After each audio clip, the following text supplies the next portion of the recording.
Hello and welcome to this Isle Vote 21 online meeting for the Isle of Wight County Council seat of Lake North.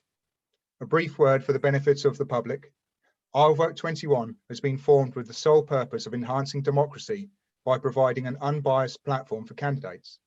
We have no affiliations or funding and no candidates are aware of what questions will be asked today, although a list of topics was distributed in advance to enable candidates to prepare.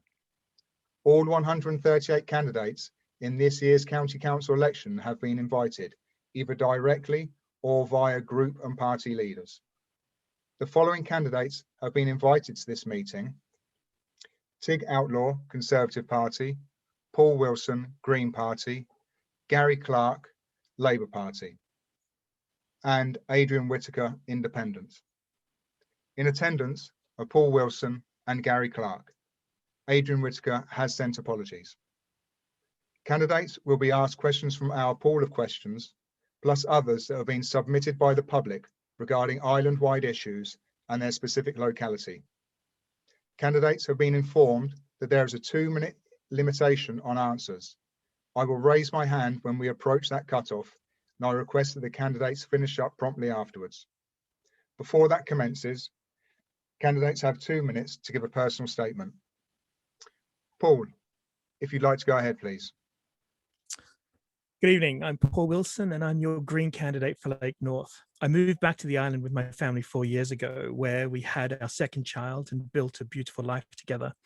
I'm a professional writer and artist, and since moving back, I've devoted much of my creative time to telling the stories of the island and building a large following online to encourage people to come here. Also, I published a magazine for island writers. I'm passionate about the island, its ecology, its produce, and building a new sustainable legacy for our children. I believe we need to be bold in our vision for the future and not be afraid to embrace the new while ensuring we hold dear what makes the island unique and save it for future generations. With the advent of COVID-19 and the proliferation of home working, we are ideally situated to take advantage of that and start a green economic revolution for islanders. Companies like White Fibre are rolling out next generation communication links across the island, which gives us some of the best infrastructure in the country.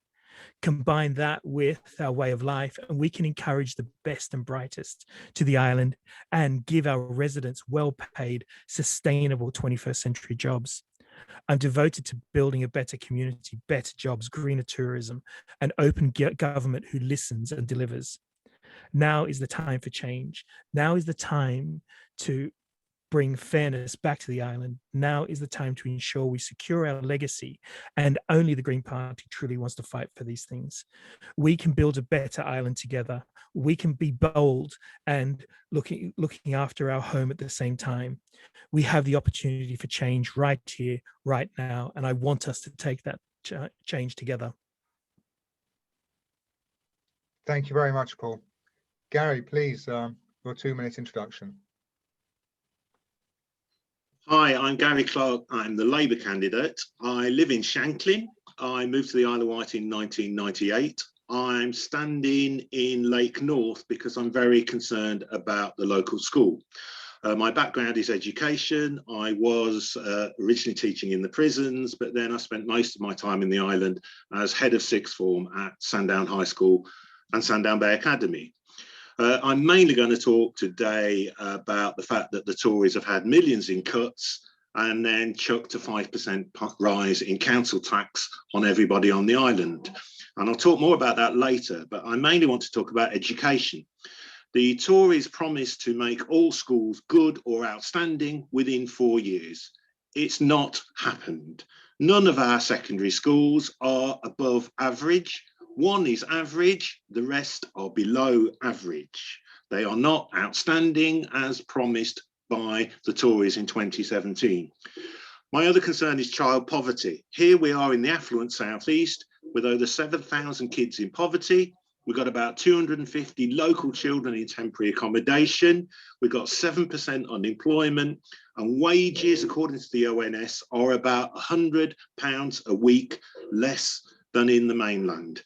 And that poverty in the homes is probably one of the main things driving the low level of attainment in the children.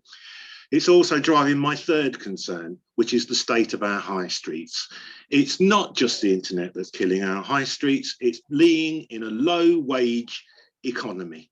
Even if we had chic boutiques everywhere, we'd have a situation where many people can't afford anything more than Poundland and the charity shops.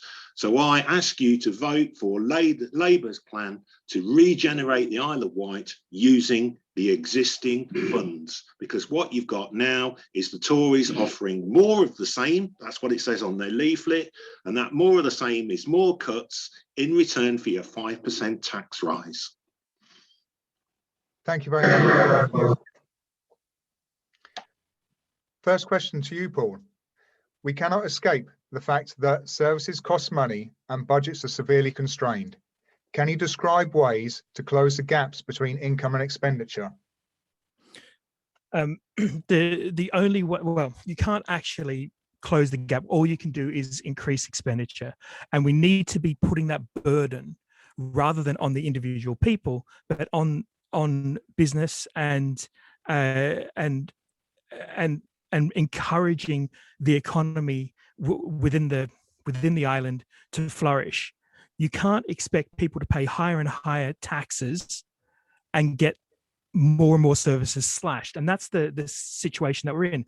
Time and time again, we've seen services slashed, taxation increased, and all that does is takes money out of the economy and reduces that churn of the economic cycle, which pushes people further and further into poverty. Every single person who lives on the island is paying their share of council tax. However, some of the businesses that have been encouraged, the generic large businesses that have been encouraged to come to the island, do not pay their share. They get tax breaks, they get council tax breaks. So the burden then goes back onto us.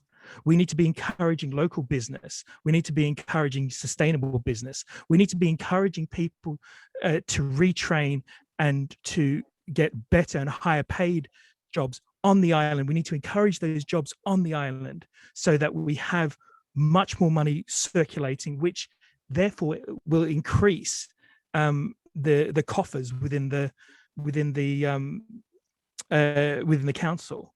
The council needs to be spending its money on the island. We need to be encouraging investment on the island. We need to be encouraging using local services, local people, local artisans, local builders as much as possible, because every time you take for example, every time you spend money at a supermarket, about 90 pence of that leaves the island. We need to be encouraging local people, and we need to be encouraging local businesses to increase the revenue here. Thank you very much. The same question to you, Gary, describing the ways to close gaps between income and expenditure. On mute. It's correct that we cannot increase revenue, but what we can do is spend the existing funds more wisely. It is a myth that the Isle of Wight Council has no money. Their reserves are in surplus. They have a massive pension fund, which is not invested on the island, and they also have an investment fund. And what have they done with it? They've got an investment fund where they've put £20 million into Kent, and they've put £15 million into a shopping centre and storage facility in Manchester. That could have gone onto the island. So what we, the Labour Party, will do as part of our community wealth strategy is local authority investment and local authority procurement will go to local companies. We will also encourage others to do the same. So, for example, recently the Isle of Wight has tendered for care. It was a £35 million contract, and it has gone to a mainland company. Labour would give that to an island company to create more full-time jobs, to get more money circulating locally. I'll give you a trivial example. I love the Heights, but the jacuzzi broke down and the council replaced it with one from Spain. And when it broke down, the parts had to come from Spain. Think of the air miles, think of how that money could have stayed locally. So basically our overall strategy will be to invest locally And also to help revitalise our local economy, we will offer 1 hour of free car parking, and we will offer free overnight car parking. The money is coming from existing money that the council has allocated for cashless payments of car parking. We will abolish those overnight charges and offer you 1 hour's free parking so you can shop in the local shops rather than going to the supermarket. Thank you. Thank you very much, Gary. And the next question goes to you first, Gary. Okay. Do you have specific projects in mind that you would champion in the council? Okay, in terms of our overall analysis of things, the big question will always be, are we reducing child poverty? So we will ask, would a waterside redevelopment in Newport do anything for child poverty? I don't think it would. But overall, I can say that the Greens have won the argument. We're all concerned about the environment now. So if you look at Labour's manifesto, we've got a ban on fracking, a ban on further oil exploration. We will invest in green energy on the island. We will make the beaches green flag beaches. None of them are blue flag beaches at the moment. We will develop agriculture and training. We will have a county farm. We used to have one years ago. I'd like to see more allotments. I used to have a beautiful allotment in Shanklin, but when the lease was up, the council sold it to a developer. I'd like to see a farmer's market, but most of all, I'd like to see an investment in social housing. People cannot afford to get on the housing ladder, and they cannot afford to save because over 1/3 to 50% of their income is going on rents. We're subsidising other people's mortgages. My brother's a project manager. He tells me you can build an eco home with perfect insulation, no emissions, that needs no heating for 85,000. Now think about how many of those we could spend, we could have built using that 15 million that went on a shopping precinct that's going to be useless in Manchester. So basically my main concerns are environmental improvement, improving education, getting rid of child poverty and providing affordable social housing. And that will regenerate the economy because people are paying less rent with their affordable rents, and that surplus cash can go into spending locally. Thank you. Thank you ever so much, Gary. Same question to you, Paul. Specific projects you would champion in the council? Of course, green projects, the total rejection of any more oil exploration on the island. We are ideally situated for green energy. We have incredible natural resources for green energy. We have wind, we have tidal, we have all that sort of stuff off the coast of the island that we should be looking to be as best we can be carbon neutral.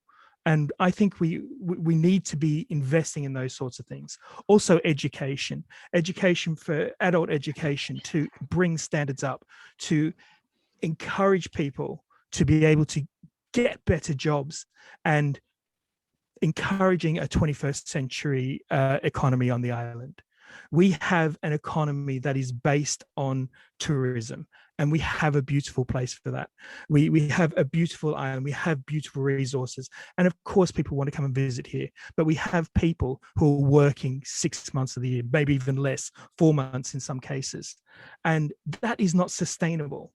We need to be encouraging a 21st century economy.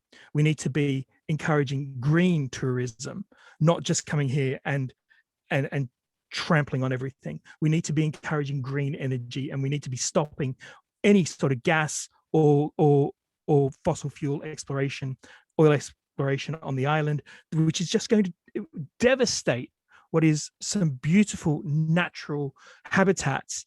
It doesn't matter how clean these companies say they can do it, they just can't. It has been proven over and over. Thank you. Thank you very much, Paul. And Paul, are we? Oh, you're on mute there. No, I'm not. No, Have you got me, Paul? Stephen. Can you hear me, Paul? Oh, I can now. Oh, sorry, maybe that was me this time. Hang on a second. My My headphones just died on me. 1 minute. Not completely, I hope. Hello, Hang on. Paul. Ah, there we go. No, it for some reason just switched off. It's on now. I can hear you now. Okay, good. Okay, Paul. This question is going to be for you first. Looking at the island, which has pockets of significant deprivation, what steps could be made here to enhance and develop opportunities in those areas? Community projects. We need to be investing in the community. This is probably, to me, it seems like an absolute obvious thing. We need to be investing locally. We need to be putting money into the economy. We need to be, as I have said, and I've said a few times now, we need to be investing in a 21st century economy. We need to be allowing people to be able to get better, to have better. They deserve better. We should be an affluent place. There is such a disparity between the haves and the have-nots on the island. And by investing in the island and investing in bringing ourselves up from a 20th century way of thinking, will enable people to have that extra money. And education is right at the key of that, but also the sustainability of sustainability of these jobs. We need to make sure that not only are we investing, but we're investing wisely, green and clean. We need to have better transport links. That's another big problem. We have public transport, but it is way too expensive. It is just, for me to go from one side of the island to the other, it doesn't make any sense for me to take public transport. That's why so many people use their cars. And there are so many people that can't afford that transport and they can't afford cars. So they're stuck where they are. So mobility is important as well. So it's all about transforming the economy from being this small, inward looking, that's how we've always done things, to something new, vibrant, and forward thinking. Thank you. Thank you very much, Paul. And the same question to you, Gary, about enhancing and developing opportunities in areas of significant deprivation. Okay, well, obviously our community wealth strategy is a strategy for creating jobs in an environment where we've got a much lower percentage of people working in full-time jobs. We've also got the issue of education. We need to address child poverty that causes underachievement, but I've spoken to the teacher unions because I am a teacher, and they say that the main problem on the island is one of recruitment. We cannot recruit qualified teachers. So what happens, your child is quite often taught by the classroom assistant who's meant to be looking after the SEN kids, or they're taught by an unqualified teacher, or they're more commonly taught by somebody who's not qualified in that subject.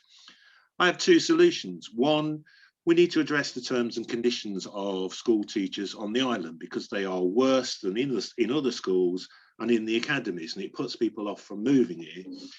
We also need strategies for recruitment, and I'd recommend re-establishing the Island Teaching Council, which was an advisory body of a sort of parliament of teachers that met once or twice a year, which the Conservatives abolished.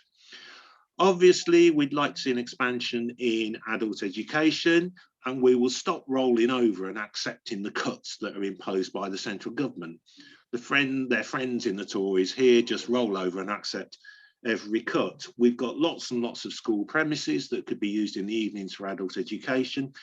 But our main strategy that we're going to follow in terms of training opportunities, and lots of people are going to need retraining after the pandemic, is that as part of our community wealth strategy, we will write it into the contracts.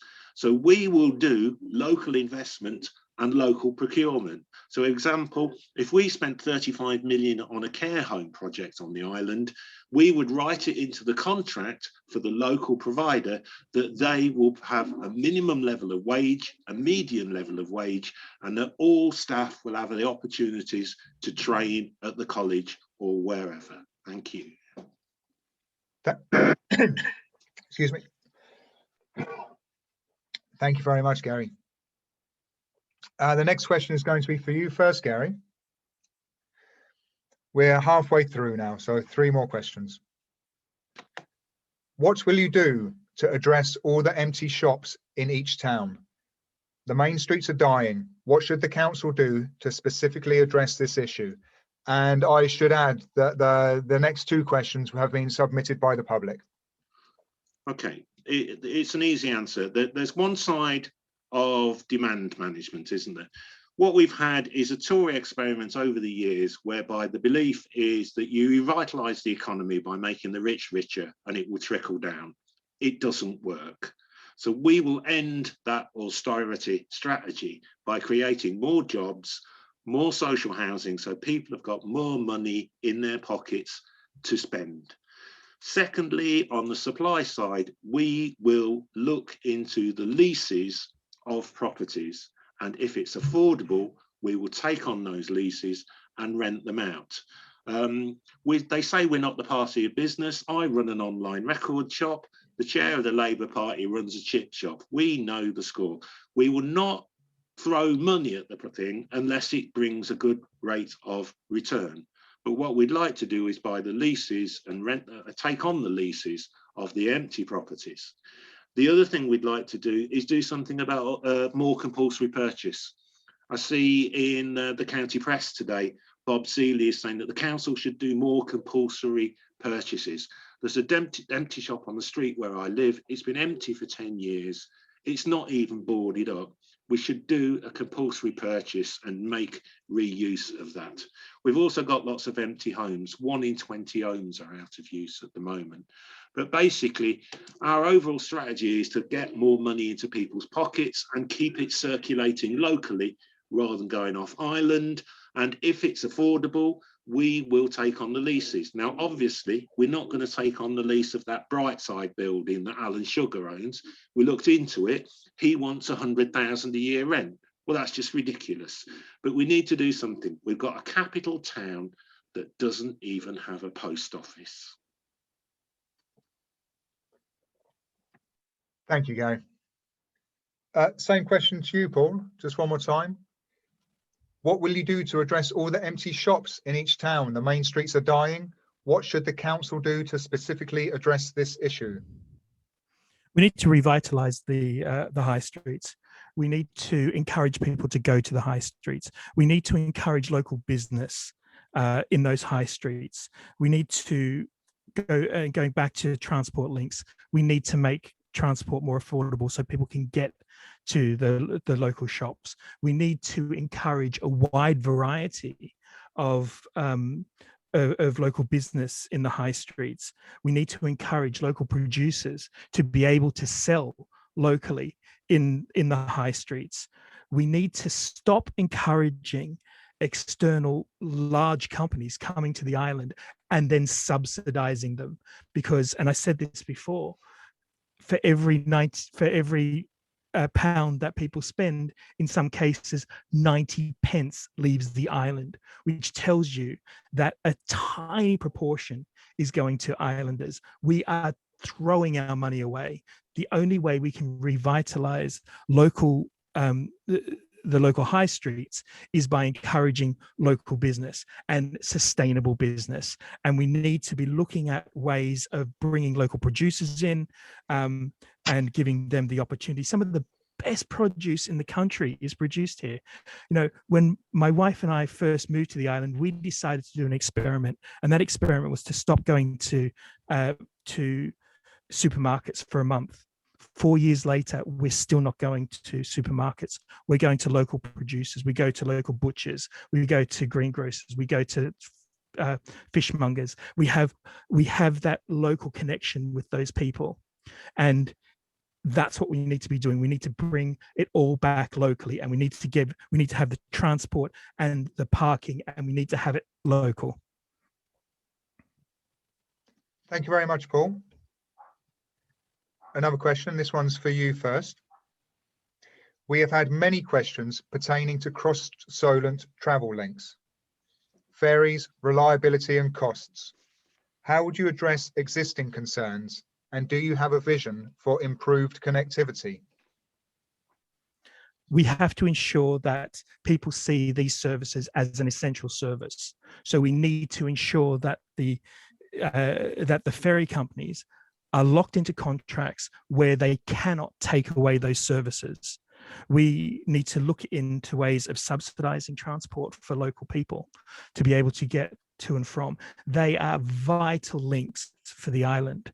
We need to look at reliability. We need to look at where the money is going, because currently with these ferry companies, the money goes into profit. We need to look at ways of maximizing the investment as opposed to maximizing their profit. And we need to ensure that all services are guaranteed. We can't have them turn around and say, you know what, that service there that's coming from Ride, the Fast Cat, that's not making us enough money. Let's cut it down by half. It's just not acceptable. These things are public services. Take the train line. You know, I know there's been a lot of investment. We've got a new train line going. We've got new trains in. Fantastic. That's wonderful. But are we 100% sure that at some stage they're not going to turn around and say, you know what, that's not a viable service. Let's just cut it. And so we need to ensure that all these services are seen as public, are seen as public services and seen as essential services. And we need to write that in those contracts. We need to be saying to Whitelink, we need to be saying to Red Funnel, this is about the people of the island. This is their lifeblood. This is the services that they need. And we also need to be able to enable people to get the services they need when they need emergency services as well. And they need to be built into those contracts as well, not just by the goodness of their heart. Okay. Thank you very much, Paul.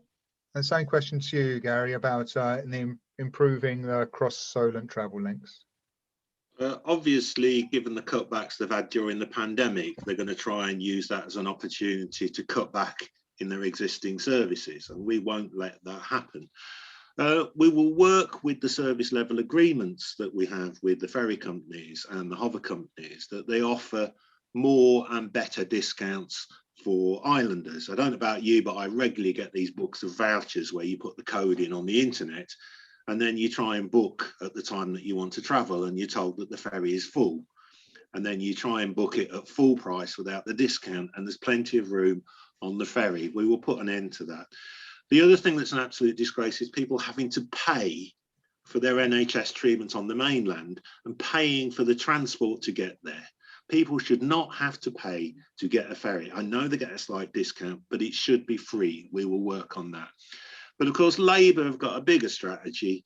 If you would go back in time, the ferries used to be part of the British rail network, and Labour's strategy nationally would be to renationalise the rail network and also renationalise the ferries. At the moment, they claim they are making a loss, but I think and suspect that that's due to creative accounting. We've also got some other issues. We've got the new trains, but we've had a historic situation where they don't connect with the ferries. They've claimed that they couldn't run 3 an hour or whatever, and it was just an untruth. So we will ensure that the transport system is integrated so that the buses and the trains and the ferries interconnect, because at present they don't. For a short while I worked in Southampton and it was a nightmare because nothing connected. So we want integrated transport, but the solution in the long run is to vote for a Labour MP, get the Tories out, and we will renationalise the ferries, put them back in public ownership, and the profits will go back to the public treasury. Thank you very much, Gary. So that brings us to the very last question. And Gary, this will be for you first. Knowing your local community as you do, what local issue would you like to address that you know is of concern to residents?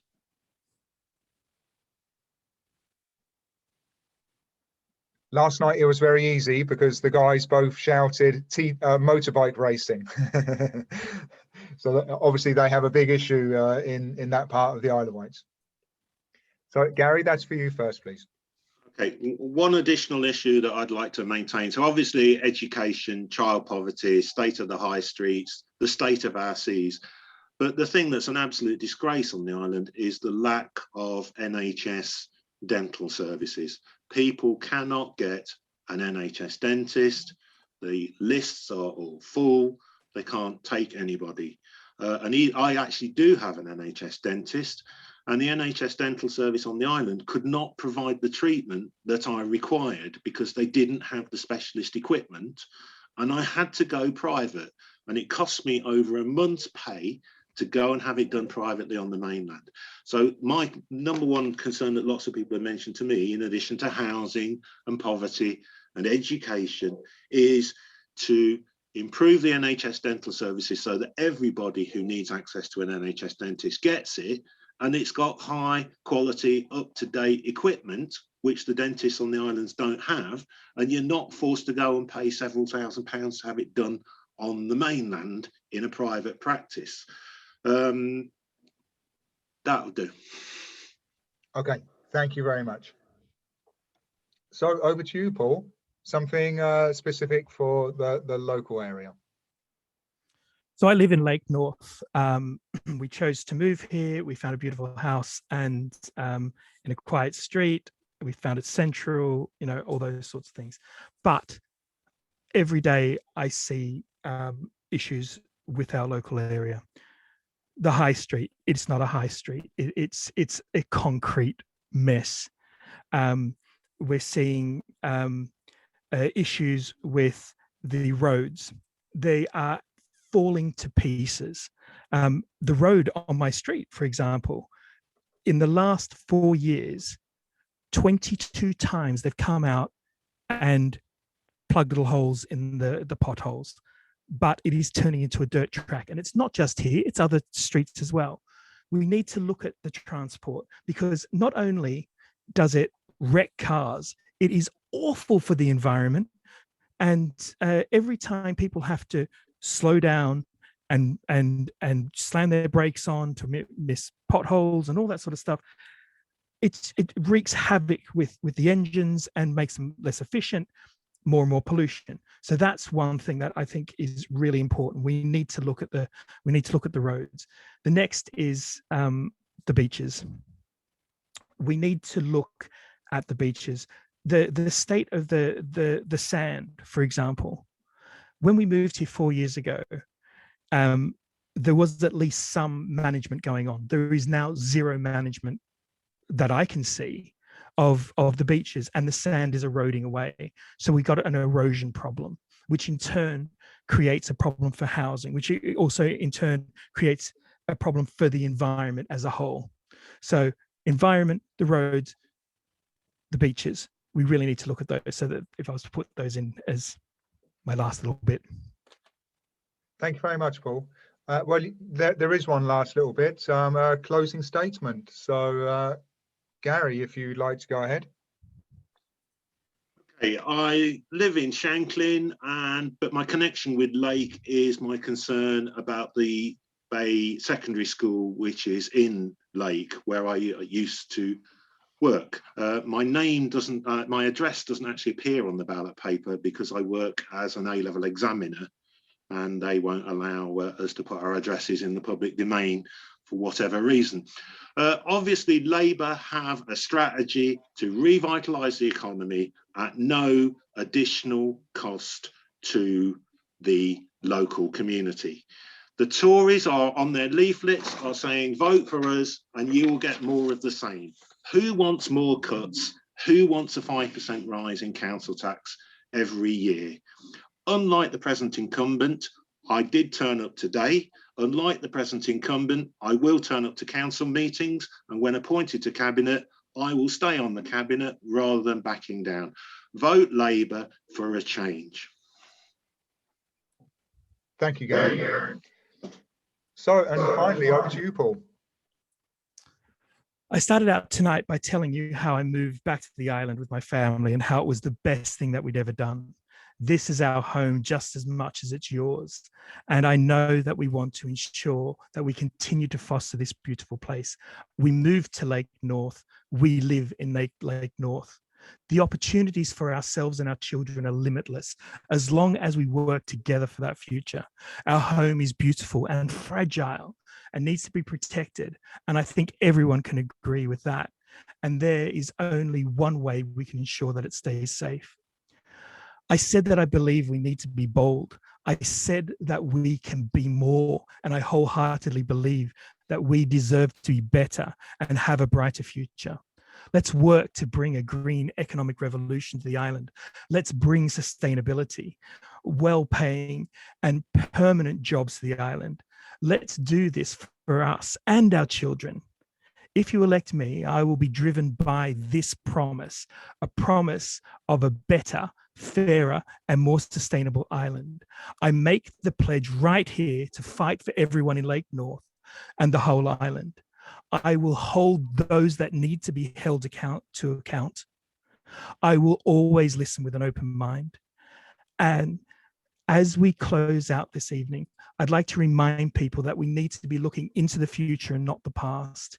If you want to be heard, if you want real change, if you want open government, if you want someone who's doing this because they believe in the island and its people, then let's seize that change together. Please consider voting for me, Paul Wilson, as your next county councillor. Thank you. Okay, thank you very much, Paul. So that concludes the meeting for Isle Vote 21 for Lake North. Thank you both very much for attending. Thank you. It was a pleasure. Thank you.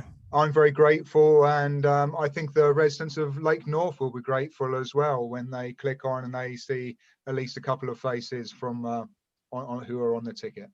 Okay. I'd like to just say quickly that thank you so much, Gary, for coming on. I would have hated to be the only person here, and I think if people from Lake North, between Gary and I think they have two excellent people who really want to work for this area. So I don't think they can go wrong. I just sense, looking at the literature, that the Conservatives are very complacent and they think that everything's fine. You know, what you and I have in common is we see things that are wrong and we want to address them, whereas they're just saying everything's fine. We've done a great job. Okay. So on that, I'm going to close the recording. So you have recorded. Thank you very much.